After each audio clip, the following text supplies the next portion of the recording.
Welcome. Welcome. Welcome to to the the couch. couch, to Welcome the couch of of plot twist. twists. Yeah. Das ist good. Oh yeah, das ist good. I thought it could be fun and on brand with plot twists. Whenever I have random thoughts, I'm going to put them in the bowl. And when you have random thoughts, that would be interesting topics to talk about. You should put them in the bowl. Okay, I kind of have one that off the cuff that I didn't put in the book. Okay. I can't say that I'm surprised that I just feel like the ankle is a plot twist. Like the ankle is a great example of I can't say that I'm How you so use it. surprised that I have a idea with structure and you're coming in hot and want to don't ready eat drink the the roar. structure. Although Mhm. I am so curious about what's in there. Mhm. So should I pick the first one? Yeah, pick. Go ahead. Go ahead and pick. Okay. Okay, this is what I was hoping we were going to talk about. That's why I put it at the top. This idea that when you're not in a great place, you shouldn't be dating, right? People say you should date when you feel good, when you're the best version of yourself, when you love yourself. And you had previously said over the past couple of years when you weren't dating that you weren't dating because you didn't feel like you could be dating because you weren't in a great place, right? So that goes even beyond just loving yourself, also feeling like you're not in the best place. And I was thinking last night about all of the struggles personally that you and I have had in our personal lives and how far we have both come and how different we both are now. And how the people I was with during those years know me holistically. The person that I meet today will never know, even friends, not even romantic partners, friends, will never know that side of me. I just find it so weird that there could be people that I become so intimate with in my life, romantically or not, or just as friends, who will never know the side of me, hopefully, because I hope I don't ever go back there again, that really, really, really, really struggled. Yeah. But that side of me is part of me, Yeah. whether or not it ever stops laying dormant. It's inside of me. And so it feels almost like a fear of like this I better not ever come out again. Yeah. I definitely have that fear also. It's one thing when you have friends and people in your life who lived through it with you. And it's another thing to tell somebody about something that you went through as a story. They didn't live through it with you. They didn't see you that way. And do you feel that you have to, every person that you meet from this point forward in your life, in any capacity that you're going to have a long-term relationship with, friendship, romance, or otherwise, that you need to tell them that you went through this really drastic period of your life in order to really feel close to them? Or are you going to feel like they don't really know you unless they know all of it? I do feel like I need to disclose it, but I also fear that they will judge me based off the person I used to be, like that person that I have grown from.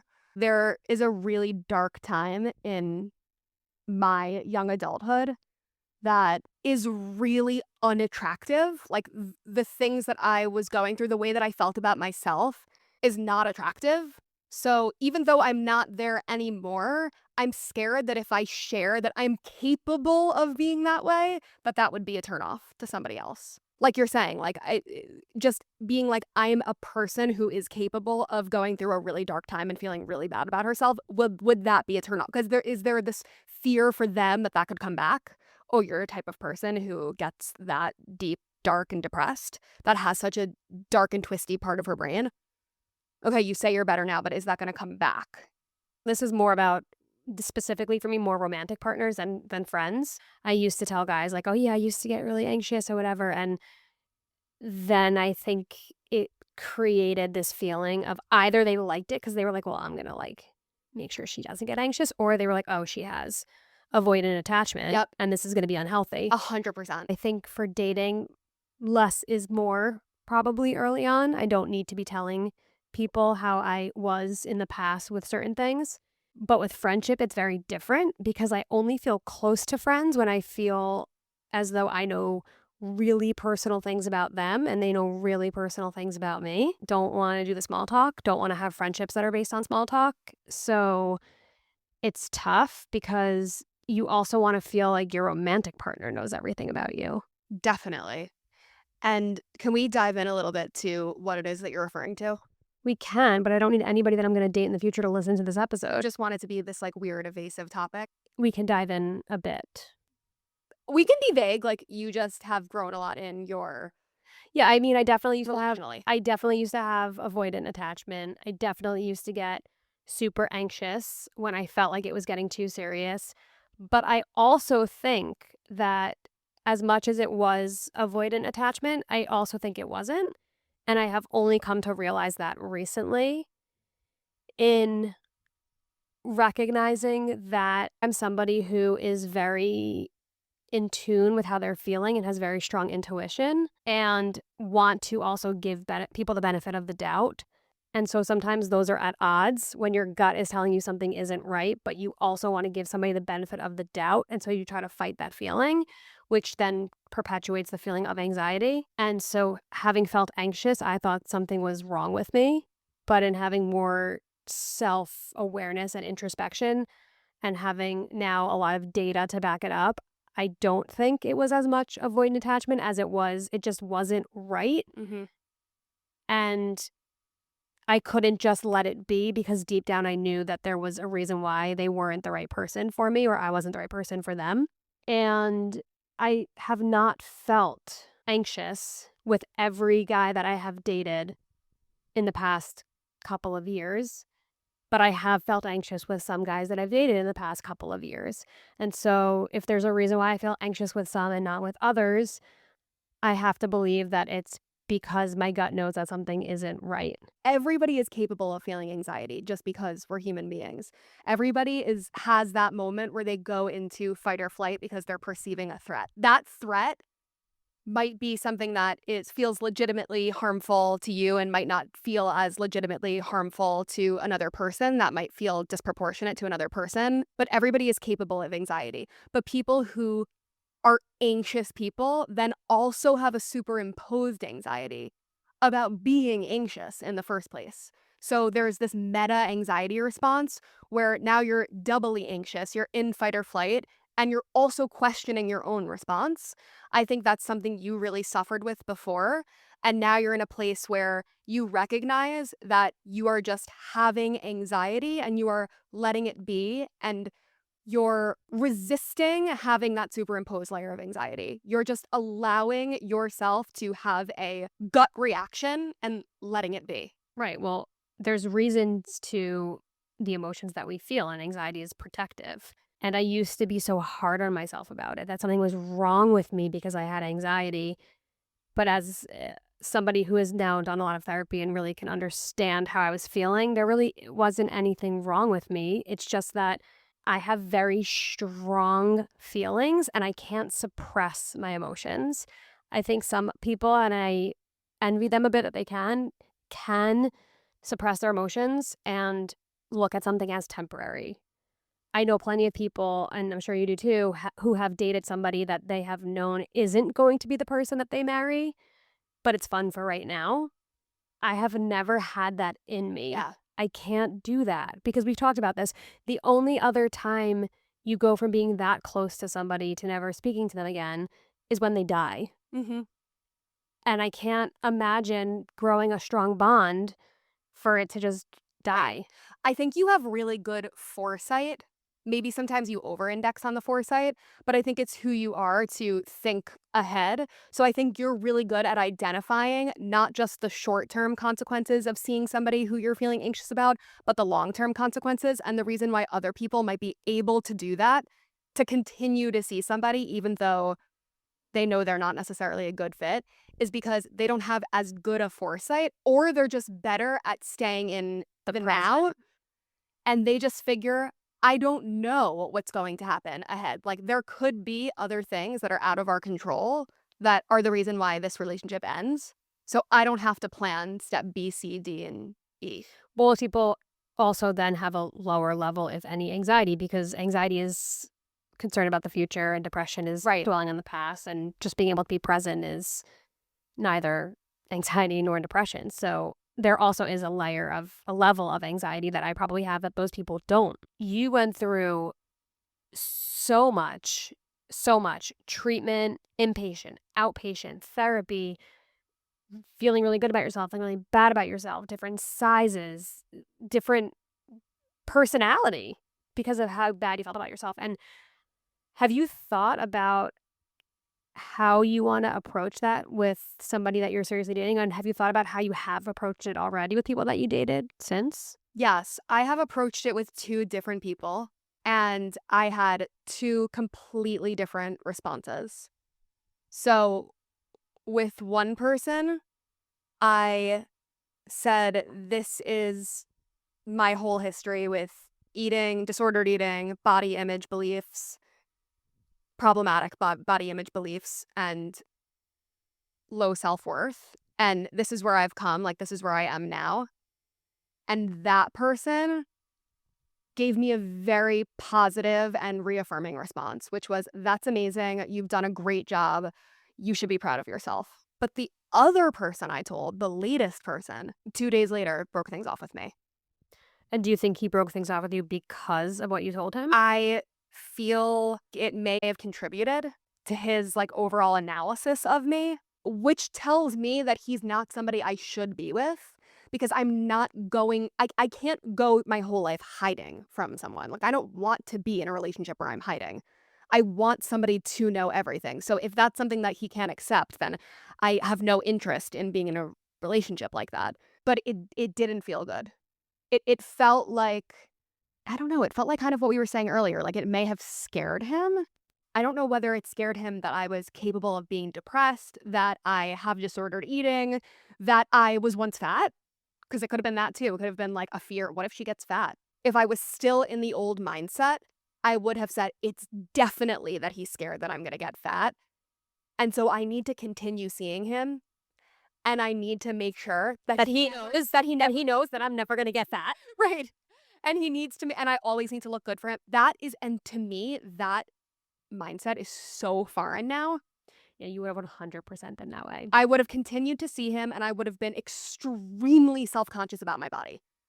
And I would have felt immense pressure to keep up the exact same body. He's gonna know, and if I gain weight, and he's gonna be, like, freaked out by it. Like, fuck off. Fuck off. Not that he was Not that he needs to fuck off. feeling that way. Yeah, not that he was feeling Yeah. that way, but But if somebody was feeling that way, fuck off. It's amazing how far you've come with that because that is exactly how you would have approached it. And then I would have had to hear about it. right. I don't know the second one at all, but from the way the first one responded and all of the conversations the two of you had, like I was there, but I know but I of course like came home and literally told you verbatim. Um, every conversation you had and how he navigated every conversation, how he made you feel during every conversation, it feels a little more empathetic. He was able, I think, to relate a little bit more. Oh my god, he's such a sweetie. He was He's really sweet. such a Yeah. sweetie. He was a really good person for you to open up to about that because he made you feel really safe in doing so. Yeah. He was the first person who I actually started seeing consistently after a hiatus from dating and anything physical. And he was an amazing first person. I guess what I got from this is that it's not that you shouldn't disclose it to guys. It's that in disclosing it to guys, you're going to reveal which guys are the ones you should Yeah. continue to pursue things with and which you shouldn't. Question for you. You don't need to ask a question. You just want to ask a question because you want to. I want to full circle it. Mhm. I want to, you also are part of this. But you don't have a question in mind. No, I You're do gonna have think of it. I do. No, I do have a question. Oh, do you? Like, yes, I do. I'll take a question from my audience. The woman in the denim. Yes, I have a question. Thank you. Sure. Thank you. Yeah. So, Julie, I know that you used to be really anxious when it came to relationships. And then I know that you went through a period of time where you would tell guys, as you mentioned before, that you were anxious about the relationship. That's correct, ma'am. And now you're at a place where you have not mentioned it, period, to the guys that you've gone out with in the past year, I would say. That's also correct, ma'am. Was there a middle, though? Was there a middle place where you were still mentioning it, but you were just delaying it a little bit? And how was it received when it was the third or fourth date when you mentioned it? The last guy I probably told it to was the guy that I went on a couple of dates with and just felt like we weren't on the same emotional maturity level, but did tell him and then told him But I've done a lot of work to understand why I felt that way, and I don't really feel that way anymore. And he handled that really, really well and wasn't freaked out and still wanted to keep seeing each other. He just wasn't the right person for me. But I didn't get anxious about it. I just had massive guilt about it. Anytime I have felt anxious with dating in the past year hasn't been because I'm anxious about what's happening and they like me. It's been I feel anxious because I don't want to hurt somebody's feelings and I'm about to. I feel anxious because now I'm listening to my anxiety. I'm not judging it. I know that my anxiety is telling me I need to end things with this person. And now I'm just anxious that that's going to happen and it's gonna suck. Yeah, and there's also a level of anxiety that is healthy in dating, and you can't confuse it with bad anxiety, right? You should be a little anxious and a little nervous before a date. It's not a bad thing necessarily. It means you care, right? So I've definitely had anxiety in the past year, not debilitating anxiety, not I want to run anxiety, but anxiety of like, oh, I'm nervous for this. Totally. I always hear people say like you should not have butterflies with the right person, and I don't agree with that. Like I Is it do butterflies a good thing? like I think butterflies are a good thing, and No, but isn't it known that you get butterflies because you like the person? yes, but I've heard the take you should not have butterflies. Like if you have butterflies, it means you're anxious, and you shouldn't be anxious. Yeah, I've heard that, and I disagree wholeheartedly. Even with a new friend, something that's completely unromantic, I get butterflies if that person like texts me. I'm like, oh, You're just such she a likes me too. you're just such a feeler. You just feel so much. You do too. We're sick. We're sick. We're fucks. sick. We're sick fucks. Why are we such feelers? We're such sick fucking feelers. But I wouldn't be any other way. I wouldn't choose to be any other way. It's actually very funny when we're like watching something and I'm like, I'm gonna detach for a minute because I'm so emotionally depleted and I can't feel right now and I'm just gonna detach and I'm gonna pretend that I'm not watching this. And I look over and you're like, cry, feel like you like just wanna feel it Like so I bad. want to feel it. I want to Like, feel it. oh, we were watching Gone Baby Gone, you were like, Sometimes I just get that lump in my throat and I'm like, let it happen. I'm Let like, it happen. I'm like, swallow it. And you're like, Can we please discuss? I don't understand people who try not to cry. I need to understand. It does not make sense to me. If I am going to cry, I look forward to it. I want it. I want to release that. I want to release those stress hormones. Do you know that you release stress hormones from your tears? Your tears. I want to feel that. I don't really understand when people are having a conversation and they get vulnerable and they feel a lump in their throat and they ask for a moment. Like, why don't you want to cry?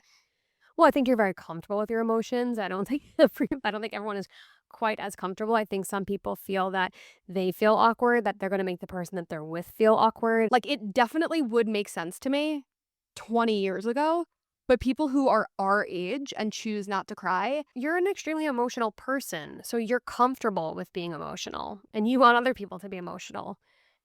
Some other people are not as comfortable with their emotions. It makes them uncomfortable, and they think that it makes the person that they're with uncomfortable to cry. do they also not cry? And I'm asking you because you're one of those that would try not to cry. Do you also not cry when you're alone? If you were alone and felt like you needed to cry, would you try not to? No, I watched Love and Other Drugs last weekend and was bawling, hysterically crying, bawling my eyes out, needed 17 boxes of tissues, needed to go on Amazon and order more. And when I was done, out loud, I said, that was exhausting. But felt good, right? Felt so good. So good. But sometimes it also feels depleting, and I feel depleted.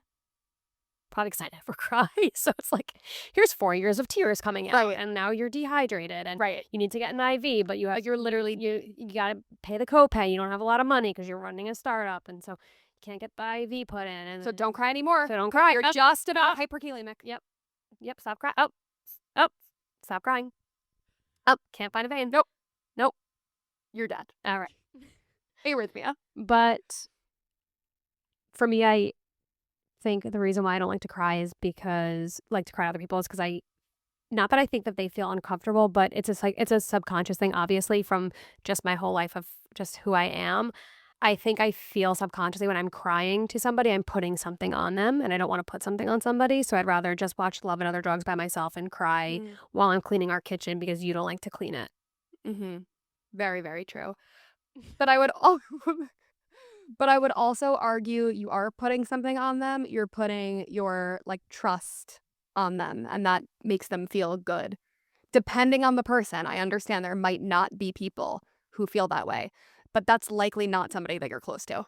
No, of course, and I also have taken feedback from friends over the years who have said that they didn't like that I was very good at getting them to open up, but then I wouldn't do the same. So I've tried very hard to change that as well. Mhm. I mean, I cried recently to a bunch of our friends What was that? in Hoboken. I cried to Danny and Lindsay. What was that? You were maybe working as a nursing instructor.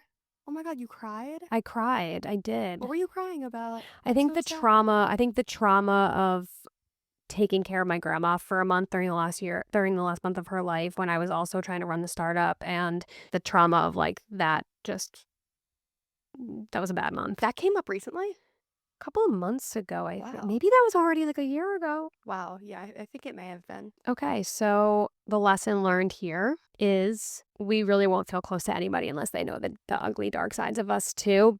But it's the game of like, when do you disclose that and how much do you disclose and when? Yes. And back to what you brought up in the beginning, you can't be in a relationship until you love yourself. I think the reason why that is true is because if you don't, it's not so much love yourself, it's more so accept yourself. If you don't accept yourself and own who you are, then you won't show that to another person.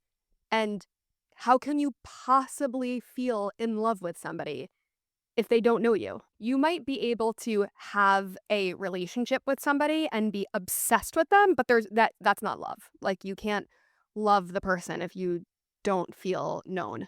Yeah, also thinking about, can the person ever love you as much as somebody loved you who knew you through those things? Great question. There's a side to you that they didn't get to experience. They'll learn about it, but they didn't get to experience that side of you. You also will never know what it was like to be that side of you with that person and how that person supported you or didn't during that time. Right. I think you, for the most part, surround yourself with people who you trust would be there for you, and Yeah. vice versa. Yeah, Terry always said I was very good at picking friends. I had a good That picker. makes me feel good. Oh, yeah, my mom always loved my friends. Always. Always. Hmm. So, you want to sing a song about podcasts? Sure. Podcast, podcast. I'm singing on the radio. No one's listening. Podcast, podcast. I'm singing on the radio, and she bopped me too. All right, love you. Love you. Plot Twist the Pod is brought to you by the Plot Twist app, where single friends create a joint profile, connect with other pairs, and swap small talk for actually fun 4-person outings. Plot Twist the Pod is hosted by us, Julie Griggs and Danielle Dietzek, affectionately known as the Clinically Twisted Sisters. Our executive producers are the Clinically Twisted Sisters. Our researchers are also the Clinically Twisted Sisters. Original scores by, the Clinically Twisted Sisters. A special thanks to, you guessed it, the Clinically Twisted Sisters. Are you also single and wondering how to make it suck less? Grab a friend, head over to your app store, and download Plot Twist. The best lore of single life is waiting for you.